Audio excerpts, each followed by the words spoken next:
Good evening, remain indoors, and welcome. This is the Equestrian Broadcasting Corporation. This just in. There has been quite an outbreak of gossip following the Wonderboat scandal in Canterlot. Soren and Rainbow Dash have urged to the public that they are merely colleagues, and that the noises emanating from the locker rooms during the air show's intermission were merely wing-ups. More on that later. And on a lighter note, the Minotaur race has just concluded the filming of their yearly documentary following the princesses of our dear pony kind. They are hopeful that this episode will be their biggest yet. They are titling it Big Princess Week. The narrator, Wing T. Spears, has been tasked with bringing the details of their findings to the public ear. So sit back, relax, and enjoy this little narration segment of our radio program. Ta-ta for now.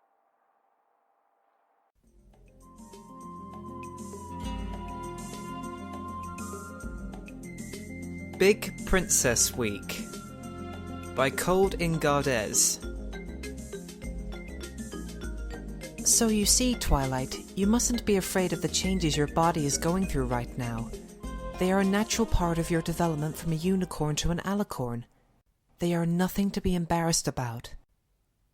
Princess Twilight Sparkle was no stranger to awkward conversations. Before moving to Ponyville, virtually every conversation she had with another living pony to whom she was not closely related fell into that category. She had trouble making eye contact, or went off on random tangents, or sometimes forgot that she was supposed to respond when other ponies finished talking. Those days were past, thanks to the friends she'd made and the joyful, welcoming citizens of Ponyville. She could talk and sing and laugh, actually laugh, with other ponies, and not worry, deep down, that for some reason every pony was laughing at her. She felt like she had entered a new, wider world, one filled with connections as real and strong as steel for all that they were invisible. She had discovered friendship. But some conversations were still awkward. "Oh, I'm not embarrassed, Princess Celestia," Twilight said. She ducked in her head, hoping to hide the flush in her cheeks. I've had these weird urges, and I didn't know what to think. Rarity said maybe I should speak to you and... Hush, hush. Celestia wrapped a wing around Twilight, pulling her close. They were alone now, having retreated to Celestia's private quarters as soon as Twilight arrived at the palace. You were wise to listen to Rarity, Twilight. What you are going through now, I have gone through, as have Princess Luna and Princess Cadence. We'll all do our best to help you and answer your questions. Okay. Twilight took a deep breath, held it, and let it out with a slow extension of her leg. I guess I do have a few questions. Please ask. Right. First question. Twilight cleared her throat. Why is there a dead zebra in your room? Celestia glanced across the room towards the parlour, where a half-eaten zebra carcass was splayed out atop an exquisite French silk carpet. Oh, that? That's just a snack. A snack? Yes, the kitchen staff is wonderful, of course, and they'll prepare any dish I ask for. But sometimes you just want a little zebra. I found it's easier just to keep it in my room, so I can have a bite whenever I want. Okay, that's logical, I guess. And you say all princesses have these urges? Yes, Twilight. Frankly, I'm surprised it took you so long to ask about them. Princess Cadence caught and devoured a goat within minutes of becoming an alicorn. Oh! Twilight ducked again. I'm not disappointing you, am I? I can try hunting something now if you think... Twilight, my dear Twilight, I could never be disappointed in you. Celestia leaned forward to plant a light kiss on Twilight's forehead. Every princess develops at her own pace. You shouldn't feel any pressure to chase down, kill and devour prey before you are ready for it. A flood of warmth filled Twilight's chest, the joy of knowing her mentor was proud of her. Really? Yes, Twilight. And when you are ready, we'll be there to help. Wow, that's... Wow! Oh, Celestia, I love you so much. And I love you too, Twilight.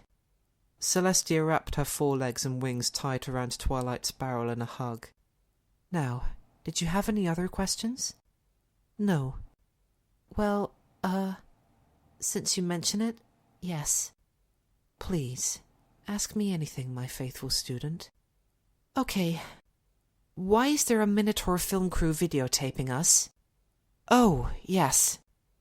Celestia waved a hoof in the direction of the 3 Minotaurs and their video camera, which they kept pointed at the princesses, and a boom microphone that hung just a few feet overhead. They're with National Geographic. They do this every year. Really? I don't seem to recall them from years past. Well, you don't remember me eating zebras either, do you? That's also logical, I suppose. But why are they here? It's part of a cultural exchange I started a few decades ago. I was lonely back then and... Well, look, the point is, you're a princess now, so this is just one of those changes you'll have to get used to. They'll go back to Minos in a few weeks. Just pretend the cameras don't exist. Okay. Those lights are very bright, though. Twilight raised a hoof to shield herself from the studio light the Minotaurs were setting up a few feet away. I know. Be careful with your wings around them, too. They get super hot. It's been a year since we last visited the majestic alicorn princesses of Canterlot. Celestia, the pack's alpha female, still rules the roost with a firm but gentle hoof. After defeating her sister a few years back in a struggle for dominance, she seems to have restored the pack's hierarchy. Her hold on power is stronger than ever. Today we've managed to get our cameras deep inside their den for an unprecedented look at the everyday lives of these amazing creatures.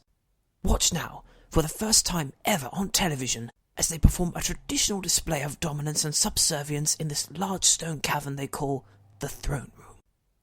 Luna sits upon her throne at the apex of a raised dais. The wide hall is lined with tall windows, and through them the full moon is visible just above the western horizon. As it continues its slow descent, the ponies milling about the hall make their way to the exits. The night court is nearly at its end, and a new day is about to begin. Luna raises a hoof to her muzzle, stifling a yawn. She appears tired, and as the moon sets, she is clearly ready to find her bed. But one more task remains to be done. The huge doors at the front of the hall open, and in walks the sun. Celestia is resplendent in the pre-dawn gloom, shining like a star with all the promise of a new day. Ponies, accustomed to the long and dark night, shield their eyes from her radiance. Not Luna, though. She stands and steps down from the dais, approaching her sister. They are nearly the same height now, and they stop only feet apart. Luna's lips draw back in a sneer. A hush falls on the crowd. Oh my, it looks like the younger sister is feeling frisky tonight. Are we about to witness another battle for dominance? Has Celestia's age finally caught up with her? Celestia growls, her lips peeling back to reveal her teeth. Canines, long and sharp, are bared. Her wings spread like fans, stretching towards the vaulted ceiling, making her seem twice, thrice, her normal size. For a moment they stare at each other, until Luna looks away. She kneels and rolls onto her back, whimpering quietly, exposing her throat and belly to her sister. Not today, it seems. Celestia is still the stronger female, and Luna has no choice but to submit. See how Celestia lowers her head to nuzzle at Luna's chin, symbolizing her ability to tear out Luna's throat if she so wished. In response, Luna laps her tongue at Celestia's lips, a behavior used by juvenile princesses to display submissiveness to an adult. There is peace between the sisters, for now. With their status reaffirmed, Celestia and Luna exchange places on the throne. The moon sets, and across the sky in the east, the sun rises. Ponies, their eyes bleary with sleep, begin to arrive in the palace for their morning routines. Some viewers might be wondering where Cadence, the pack's juvenile female, is. She's fine, but we won't be seeing much of her this week. Over the winter she finally left the pack in search of a mate, and settled down far to the north. If she successfully breeds, she will start her own pack there. But fans of this feisty little cadence shouldn't despair, for the Canterlot Pack has an amazing surprise in store for us. For the first time in decades, captured here on our video cameras, there is a new Alicorn princess. The sun has moved, and the scene is different. Princess Celestia is outside in the palace topiary garden. Only her bright pastel mane is visible. The rest is hidden behind a large bush pruned in the shape of a chess pawn. She crouches low to the earth, her tail whipping back and forth, while a dozen feet away, a zebra family strolls, unaware through the flower beds. Celestia tenses. Her shoulders rock as she prepares to pounce. The female zebra, perhaps hearing something, freezes. She sniffs at the air, her ears dancing to and fro. The foal at her feet stumbles forward, oblivious, heading straight toward the hidden princess and a grisly demise. Time seems to slow, and Celestia's body coils like a spring. Before she can act, a shout breaks the silence.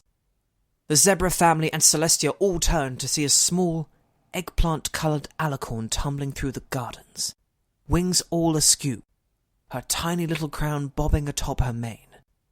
She bounces towards Celestia, calling out her name, a huge smile on her face. The zebras, alerted to the princess's presence, turn and bolt away.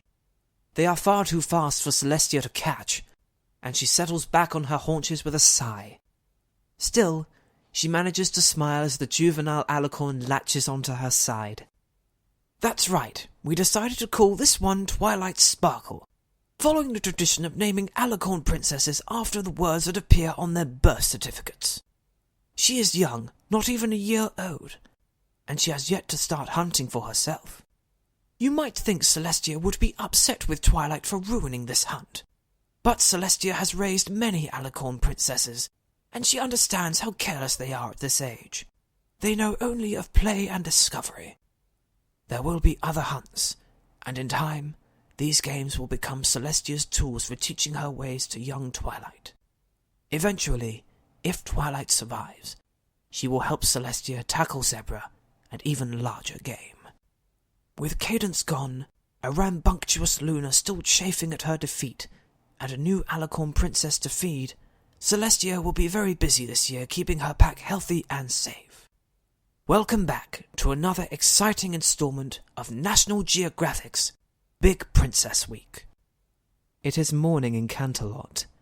Low mists shroud the city streets. Towers and minarets pierce the fog, rising out of the clouds like solitary soldiers awaiting the dawn. The sun, bloated and red, hovers above the eastern horizon. Dark shapes flit about the city, Pegasi marshalling the remains of last night's storm and pushing it away to the south. The streets are dark and shiny and wet, and already the sounds of a million ponies beginning to wake fill the city. Bright pastel forms stream through the avenues and alleys, turning the city's roads into a river of colour and light. The herd is awake. Shops throw open their doors, foals shout as they chase each other to school. Stallions and mares arrive at their factories, at their hospitals, at the palace, and prepare for the day ahead. But Twilight Sparkle, the youngest alicorn, is not. In fact, she's not even in Canterlot anymore. Overnight, she flew back to Ponyville, a smaller herd to the south on the edge of a vast forest. Her castle there is still small, not nearly the size of Celestia's, but she has time to grow. It is dark in Twilight Sparkle's room, on the highest level of the Friendship Castle. The blinds are drawn tight over the windows, sealing out any hint of the dawn. She is a lump in her bed beneath the covers. Stray books litter the bed, the floor around her, and indeed every horizontal surface in the room. Celestia, as our viewers will remember, is diurnal. She sleeps at night and hunts during the day. Luna is nocturnal. She sleeps during the day and lurks around watering holes at night for sick or wounded animals to draw near. We're not sure what schedule Twilight will take yet. We set our cameras up in her den last night, and for several hours we kept quiet watch while she played with her books, chewing on their covers and tearing out the pages to line her nest. It was well after midnight before she finally fell asleep. our team took the opportunity to affix a small tracking device to a collar around her neck, so scientists will be able to monitor her movements. It is nearly noon when Twilight finally stirs. She groans loudly and kicks away the covers, sending a cascade of books tumbling to the floor. Her mane is askew, her feathers ruffled and her coat matted. She stumbles out of bed, past the cameras, and into the ensuite bathroom, where she stops in front of the mirror. For a long moment, she simply stares at her reflection, then slowly reaches up a hoof to prod at the wide, reinforced collar strapped around her neck. It is stenciled with a white number 4, and a radio transmitter hangs from it beneath her throat. Celestia has been wearing one of our tracking collars for years, and she doesn't seem to mind it. We're not sure how Twilight will take to hers, though. She seems intrigued at first. Let's see what happens. Twilight tugs at the collar, lightly at first, then with greater insistence. She growls and spins in place, finally stopping to stare directly at the screen. Uh-oh. It looks like she's seen the camera. We may have to cut this episode short. It is morning in Ponyville. Twilight Sparkle is seated outside one of the town's small cafes with 2 of her friends, a yellow Pegasus and a white unicorn. They chat quietly, their attention drifting from topic to topic without any direction. They point at the clouds or at ponies passing by, and huddle with their faces pressed together whenever a stallion stops at the vegetable stand across the street. It's been 3 days since Twilight Sparkle destroyed one of our cameras and seriously mauled the Minotaur operating it. At some point she managed to remove the radio collar, so we're having to use the old-fashioned tracking methods to keep her in sight. The girls' lunch arrives. The yellow Pegasus and white unicorn each get a small sandwich on a plate. Twilight Sparkle gets a large antelope haunch, which the waiter sets on the floor beside her. She waits until the others have each taken a bite of their meals, then tears into the antelope flesh with abandon. Time passes, and the girls finish their meals. Only crumbs remain of the sandwiches, but despite her best efforts, Twilight is unable to finish the antelope leg. She grasps the remains in her jaws and slowly drags them up into the branches of a nearby tree, where they will be safe from other predators. By the time Twilight makes it back to the table, the other 2 ponies are fussing over the bill. Finally, the white one seems to have enough, and snatches it from the table with a growl. The yellow female wilts at this display of aggression, her ears folding back against her mane, and she assumes the traditional posture of submission as the unicorn pays for their meal. The white unicorn is named Rarity, we've learned. She's an old friend of Twilight Sparkle's, back before Twilight hatched as an alicorn princess. Rarity is trying something we've never seen before. She's courting a unicorn prince. Her luck hasn't been very good so far, and every time she approaches him, he ignores her or turns away. But she's a persistent mare, and the potent hormones stirring her blood keep driving her back to his den. Normally, sexually immature females see each other as rivals, but the tight bond between Twilight and Rarity seems to have transcended the petty feuds we see so often between mares. Instead, our animal experts believe Rarity is soliciting Twilight Sparkle for advice on how to conduct her courtship rituals. If she's successful, it will be an unprecedented display of altruistic behavior in breeding strategies. With the bill resolved, Rarity and Twilight Sparkle fall back into a quiet discussion. Twilight just as up at the antelope remains stashed in the tree, then across the street at a stallion who is shopping for cabbages. Rarity adopts a thoughtful pose, her hoof at her chin, and for the rest of the lunch, she is silent. With Twilight staying in Ponyville for the time being, we've decided to try something different. One of our camera teams will follow Rarity to Canterlot to see how she succeeds with her courtship attempts. Prince Blueblood doesn't look like the sort of pony capable of running down and killing a full-grown buffalo. In fact, his soft body and trim, polished hooves don't look like they've seen any sort of physical exertion, and the killer instinct that drives other pony royalty seems conspicuously absent from his watery eyes. But there is something about him, his imposing height, or the muscles hiding beneath his coat, or perhaps simply the way his golden mane flows in the perpetual breeze that surrounds him, that captivates suitors. Rarely is he without a coterie of females at his side, all fawning for his attention, subtly preening and displaying themselves in hopes of catching his eye. Today he is lounging at the palace polo grounds. It is summer and hot, and the smell of freshly cut grass fills the air. The prince is lying in the sun, eyes closed, while around him a bevy of hopeful females fan him with palm fronds, fetch him tea, and ply him with compliments about his mane. Prince Blueblood isn't an alicorn, but he's still quite the catch for any hopeful young female. We've been following Rarity all morning as she prepares to approach him. Let's see how she does. A twig cracks as a pony steps on it, and Blueblood's eyes open. He turns his head to see Rarity standing just feet away. The other females, alarmed at this intruder, stand and hiss, but Rarity holds her ground. Intrigued, the prince stands. Satisfied that she has his attention, Rarity lowers her muzzle to the ground, carefully depositing a dead rabbit at Blueblood's feet. She laps at her jaws, cleaning away a bit of blood, and then leans back to see how her gift is received. Blueblood leans forward, sniffing at the carcass. He gives it a small nibble, then snorts and pushes it away with his snout. The other females smirk and coo for him as he returns and curls up on the grass once again. Rarity scowls, and for a moment a dangerous light enters her eyes. But just as quickly, it is gone, and she slinks away, tail between her legs. It seems Rarity will need more than just a rabbit to catch Prince Blueblood's eye. She may have lost this round, but don't count her out yet. This huntress has a few more tricks up her sleeve. It's been 3 weeks since we started following young Twilight, watching as she learned how to hunt at Celestia's side. There were frustrating moments for the little alicorn and her mentor, but also triumphs. She's working her way up from field mice and flightless birds to wild pigs, and finally to today's challenge, a full-grown zebra, one of the most wily and dangerous beasts of prey an alicorn princess can tackle. The sun is blazing over the equestrian savannah. At noon, at the height of summer, barely anything stirs in the stifling heat. The sun is like a hammer here, blinding, lethal. The animals who call this harsh land home have all retreated to the shade. All except one. Out of the dust emerges a female zebra. She is haggard and worn, her coat dusty and stained from days of flight.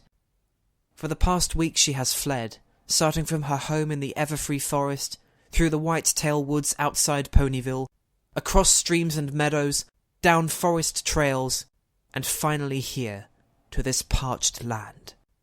Here, where her ancestors first came to worship the sun, is where she will escape, or die trying. Behind her, trailing by a few hundred yards, are two sinister forms. Horned and winged, the alicorns slink through the tall grasses, their shoulders rolling in an easy, fluid gait that conserves energy for the chase. They are both worn as well, but the fear that haunted the zebra's expression is nowhere to be seen on their faces. Instead, they are hungry. Celestia, the taller one, seems to revel in the sunlight. She gleams like a star, like polished marble. The dust cannot touch her. It slides from her coat like oil, leaving her immaculate and perfect in its wake. Her chest heaves like a bellows, though, and drool leaks from her open jaws. Even she is close to overheating in the oven that is the equestrian savannah. Beside her, little Twilight lumbers along. She is dirty and ragged in comparison to her mentor, with a wild mane and feathers all askew. Her hooves weave, and every few steps she hurries to catch up with Celestia's longer stride. She doesn't look like she can take many more days of this. This is Twilight's first real test. If they can catch this zebra, it will feed the pack for weeks. If it gets away, they'll go hungry, until they get back to the palace kitchen. The stakes could not be higher. The zebra stumbles. She rests on her knees for a moment, panting, before slowly pushing herself back onto her hooves. It is the sign the alicorns have been waiting for. They split apart and begin bounding through the grass toward their prey. The zebra spots the rising cloud of dust that follows them and breaks into a gallop. Normally, an alicorn princess would have trouble catching a zebra in the open, but this zebra is exhausted, and these alicorns have an advantage: teamwork. While Celestia thunders across the grassland toward her prey, Twilight cuts away to the side, preparing to cut the zebra off as she turns. Celestia snaps her jaws just inches from the zebra's flank. Will this be it? Will Twilight get her first real kill? Celestia gathers herself for a final lunge, streaking towards the frantic zebra. She manages to clip its leg with a hoof, and together they tumble into the dirt, sending up a huge plume of dust. Everything is obscured within, and Twilight races across the distance, ready to help her mentor with the kill. Did she get it? The dust clears, and the zebra is on her hooves, limping into the distance. Twilight stumbles to a halt and looks around in confusion. A few dozen feet away, Celestia is standing in front of a large municipal building, making a speech to a small crowd of excited ponies. No! Oh, this is terrible! Just as Celestia was about to make the kill, she was diverted by a hospital ribbon-cutting ceremony. Celestia says a few more words, and the assembled ponies clap. The mayor brings out an oversized pair of novelty scissors, and together he and Celestia cut the bright red ribbon strung across the hospital's sliding doors. Cameras flash as the press capture the moment. Twilight trudges up to Celestia's side. The larger princess leans down to lick Twilight's mussed mane back into a semblance of order, and together they start the long, lonely walk back to Canterlot. It's unfortunate for little Twilight, but even for a skilled predator like Celestia, most hunts end in failure. Perhaps next time they'll have better luck. Prince Blueblood is asleep in his quarters. His bed is gargantuan. From his spot in the centre, it requires a deliberate effort each morning to stand and walk to the edge. The covers and blankets are specially made by a company in Canterlot that specialises in sails. Blueblood jerks upright as his bedroom door crashes open. A dark form is silhouetted by the hallway light. A unicorn mare, her stance proud, her imperial neck arched with cold disdain. She pauses there, enjoying the dramatic power of her entrance, and then strides into his bedroom. Behind her, sliding across the floor in the grip of her magic, is the mangled carcass of a full-grown gazelle. The prince seems intrigued. He crawls to the edge of the bed and leans over the side. Rarity approaches to within a few feet and drops the gazelle before him. Blueblood leans down to sniff at it. Satisfied, he buries his muzzle in the ragged wound across the gazelle's abdomen and begins to feed. Rarity takes a step forward, and then another. She lowers her head to nuzzle his neck, and when he does not protest, reaches up with a hoof to climb onto the bed. That's too far. Blueblood growls and snaps at her. She retreats with a startled look, one that is quickly replaced by a sneer of wounded pride. It seems Rarity got a little too confident. It takes more than one gift to earn a prince's heart. Still, he didn't reject this offering, which bodes well for her. A few minutes pass, and the tension seems to ebb between them. Rarity slowly approaches again, and lowers herself onto her belly. When Blueblood doesn't react, she leans forward to nibble at the gazelle with him. She doesn't eat much, though. She's watching her figure. The alicorn princesses of Canterlot are apex predators. Nothing in Equestria, not even dragons, preys upon them. But even the most powerful of carnivores have natural enemies. Competitors who struggle with the princesses for territory or game. If Twilight Sparkle is to mature as Equestria's newest alicorn princess, she must learn to deal with these enemies. Or else. It is night in Ponyville. Friendship Castle glitters in the moonlight, a gaudy testament to Twilight's position in the herd here. The night air is still. Overhead, a light breeze escorts a few stray clouds across the sky. No ponies are out this late at night, but in the darkness, something stirs. Hunched forms slink from shadow to shadow, moving silently across the trimmed grass that surrounded Twilight's home. Claws scrabbled against the stone walls. Growls and yips break the silence. Something new has arrived in Ponyville. Hyenas and alicorn princesses are natural enemies. They will steal each other's kills and chase each other away from prime hunting grounds. This pack of hyenas has just moved in on Twilight's territory. Will they be able to push her out and take it over as their own? Dawn breaks over the eastern horizon, and the hyenas begin their assault. They howl and yip, barking madly as they claw at her door. Ponies, newly risen, pause as they go about their day to stare at this odd new spectacle. High above, the castle's balcony doors open. A frazzled, bleary-eyed Twilight leans over the railing, scowling down at the intruders. "Go away!" she shouts. "Go away! I hate you!" The hyenas redouble their barking. One backs up against the castle's entrance and lifts its hind leg. No, don't you dare! It does dare. Soon the others do as well. The small crowd of ponies watching the spectacle grows, and the hyenas resume their cacophonous din. "Don't you laugh at me!" Twilight turns and vanishes back into the castle, her voice still loud enough to hear outside. "Spike! Spike!" Minutes pass. Eventually, the castle's door opens, and out troops a tiny dragon.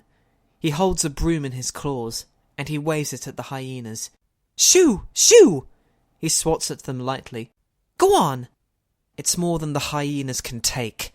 Outmatched, they retreat, and soon Spike is by himself. The crowd of ponies slowly disperses. That was close. It looks like Twilight was able to drive the hyenas off this time, but they'll be back. There are no rules in the wild, and the hyenas will only stay away as long as Twilight is strong enough to defeat them. Prince Blueblood is in his parlour, a pipe clenched between his teeth and a thick tome of ancient equestrian lore balanced between his hooves. It is late in the afternoon, and he is surrounded as always by a fawning pack of female unicorns who tend to his every need, in hopes of someday being selected as his mate. The door crashes open. Once again, Rarity stands astride the entrance. Her mane is dishevelled, and her coat streaked with sweat and mud. There is a wild, triumphant look in her eyes, and the assembled mares shrink back. This is an alpha female, and they cannot hope to challenge her. Rarity steps forward, straining as her magic drags something behind her. A muffled thud fills the room, and the doorframe shakes as a huge, shaggy beast crashes against it. Rarity grunts and pulls harder, and slowly, inch by inch, she hauls a stunned water buffalo into the parlour. Its legs twitch with each movement, and a thin smear of blood leads back out into the hallway. Blueblood stands, his pipe and book forgotten. The other mares melt away, fearful, cowardly, unable to face the vicious hunter who has come to claim their prize. Rarity comes to a stop in the centre of the room, panting. She pauses a moment to catch her breath, then tosses her head, flipping her mane back away from her face to rest in wild curls against her neck. She licks her lips, slowly, languorously, and gives Prince Blueblood a smile. He steps forward to inspect her prize. The water buffalo is massive, easily 10 times the weight of an adult stallion. Its head is twisted at an unnatural angle, and the pitiful wheezes of its breath grows fainter and fainter as its lungs fill with fluid. Slowly, carefully, Blueblood reaches out a hoof to touch the offering. Rarity snaps at him. She growls, and only when he flattens his ears and sinks down to his belly does she relent. He waits until she takes the first bite, and only then does he begin to feed. In time, they finish, and Blueblood licks clean the blood that stains Rarity's cheeks. Together, they fetch a bottle of wine and a pair of glasses, and retreat to his den. What a busy season it's been for our princesses. Little Twilight is all grown up now, ready to go hunting on her own. Celestia and Luna are still fighting for leadership of the pack, and we witnessed an extraordinary spectacle. Rarity, Twilight's unicorn littermate, successfully managed to court a unicorn prince. Seriously? Ponies don't have litters, and we're not even related. Life is harsh here, but these magnificent creatures have shown us that even in the most difficult of environments, family is what really matters. Nothing is guaranteed for the Alicorn princesses of Canterlot, but as long as they are willing to fight, there will be a place for them in this rich, beautiful world. They do know that absolutely nothing they've said this whole week is true, right? Be sure to join us next time as National Geographic returns to Canterlot for another visit with the Alicorn princesses of Equestria. Are you really going to let them keep doing this? Celestia sighed. Look, it's good for ratings. Now, are you going to finish that zebra leg or not? Yes. And that concludes Winged T. Spear's telling of the documentary. It should reach equestrian television within the next few weeks. Coming up next time on Winged T. Spear's fan fiction theatre will be a clopfic called Cadence's Mare. So stay tuned for next week, dear listeners, and a very good night to you all. Farewell.